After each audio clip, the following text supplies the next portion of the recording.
Exercice d'algèbre linéaire. Donc, on a trois vecteurs de R3 avec un endomorphisme f tel que f de x, y, z égale à x fois E1 plus y fois E2 plus z fois E3.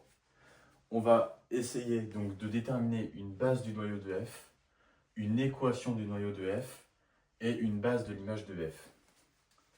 Donc, pour déterminer une base du noyau de f, on va déjà essayer de trouver la matrice dans la base canonique de f.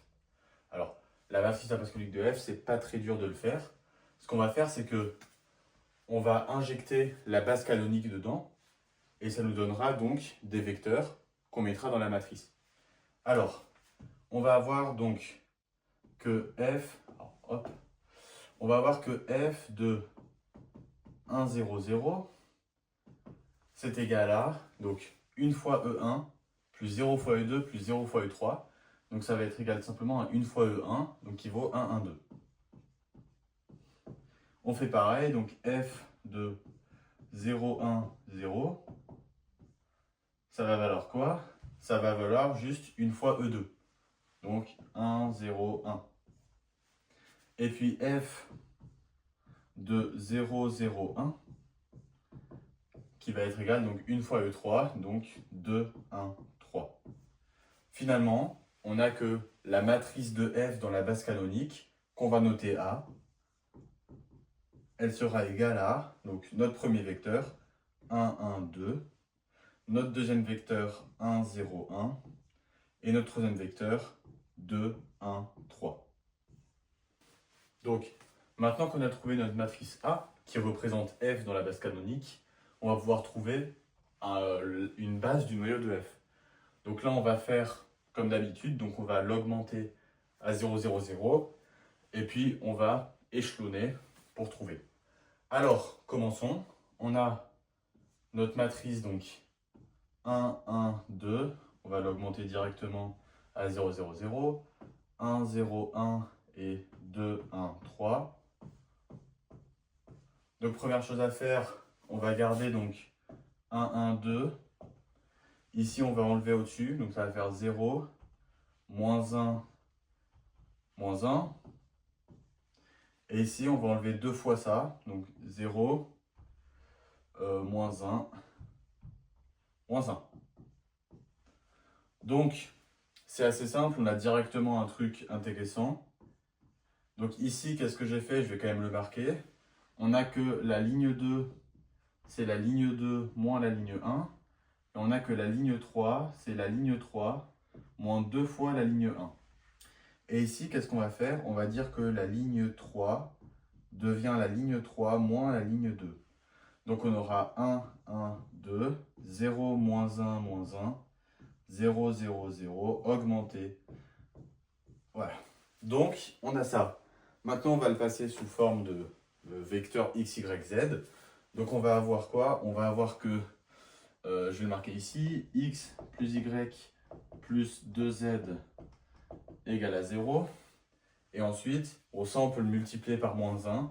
On n'aura que y plus z égale à 0.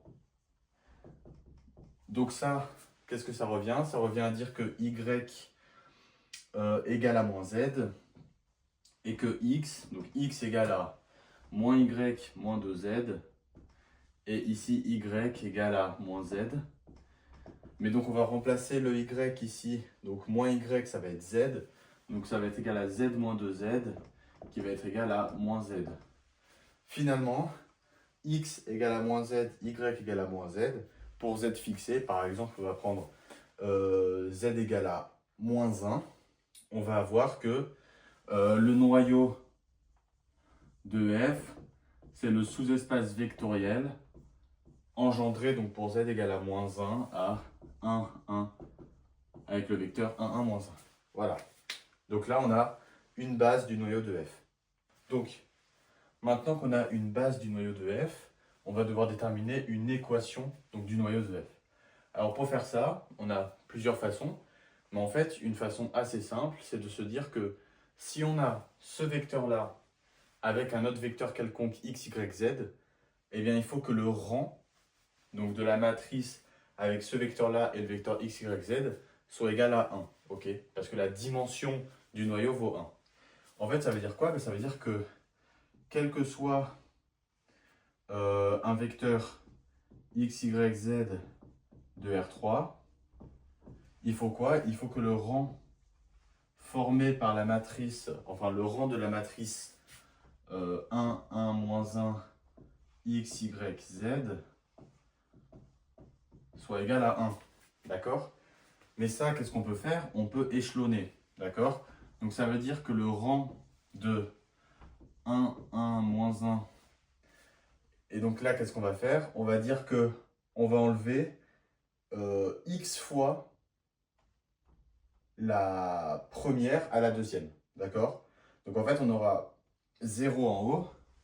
Ensuite, on enlève x fois ça à ici. Donc ça fait y moins x.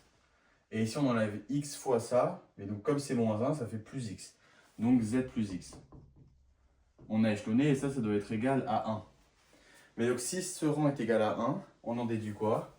On en déduit que le système d'équations suivant, donc avec ces deux équations, enfin, qu'est-ce qu'on en déduit? On en déduit que si on veut que ça soit égal à 1, ce rang, comme ça ne peut pas être différent de 1, il faut que ce vecteur-là soit égal à 0. Et donc ça veut dire quoi? Ça veut dire que x, enfin moins x plus y égale à 0 et que x plus z égale à 0. Et donc ici, on a trouvé une équation de notre noyau. En effet, par exemple, si on prend n'importe quel vecteur qui est de cette forme-là, d'accord, donc sur la droite engendrée par 1, 1 et moins 1, eh bien on est bien dans le noyau, d'accord? Si on prend 1, 1, moins 1, eh bien x il vaut 1, donc ça fait moins 1, y il vaut 1, donc ça fait moins 1 plus 1, ça vaut bien 0. Et x plus z, donc ça fait 1 plus z il vaut moins 1, donc moins 1 moins 1 égale 0. Ok? Voilà, donc j'ai remarqué ici le système d'équations qu'on a trouvé pour le noyau de f. Et donc maintenant, on n'a plus qu'à chercher une base de l'image de f. Donc là, on va reprendre notre matrice, d'accord? Et le but, ça va être de l'échelonner en colonnes. Donc 1, 0, 1 et 2, 1, 3. Donc, on va l'échelonner en colonnes. Ok, donc on va enlever celle-là à celle-là. D'accord, donc la colonne 2 va devenir la colonne 2 moins la colonne 1. Et la colonne 3 va devenir la colonne 3 moins 2 fois la colonne 1. On utilise la colonne 1 comme pivot. Et donc on a 1, 1, 2. Ça moins ça fait 0. Ça moins ça fait moins 1. Et ça moins ça fait moins 1. Et ensuite ici, donc ça moins 2 fois ça fait 0. Ça moins 2 fois ça fait moins 1. Et ça moins 2 fois ça fait moins 1. Donc finalement là, vous voyez encore une fois quelque chose qui nous intéresse. La colonne 3, ça va être la colonne 3 moins la colonne 2. Donc on a 1, 1, 2, 0, moins 1, moins 1, et 0, 0, 0. Finalement, le vecteur du milieu, c'est le même que de dire que la colonne 2, donc c'est moins une fois la colonne 2. Donc finalement, ça va nous donner 1, 1, 2, 0, 1, 1, 0, 0, 0. Ici, on a bien une famille qui est libre, d'accord? Donc on va avoir que l'image de f, c'est l'espace vectoriel, le sous-espace vectoriel engendré par 1, 1, 2 et par 0, 1, 1. Voilà. Donc, on a fini cet exo. Mais ce qui était important de comprendre, alors là, on va même pouvoir vérifier. On peut vérifier vite fait le théorème du rang, d'accord? Donc, on a que le noyau de f, il est de dimension 1. L'image de f est de dimension 2, d'accord? Les vecteurs ne sont pas... Enfin, ils sont linéairement indépendants. Donc, on a 1 plus 2, ça fait 3. Et la dimension de R3, c'est bien 3. Donc, le théorème du rang est vérifié. Ce qui est important ici de comprendre, hein, c'est comment on trouve le système d'équation du noyau de f, d'accord? Ça, c'était important.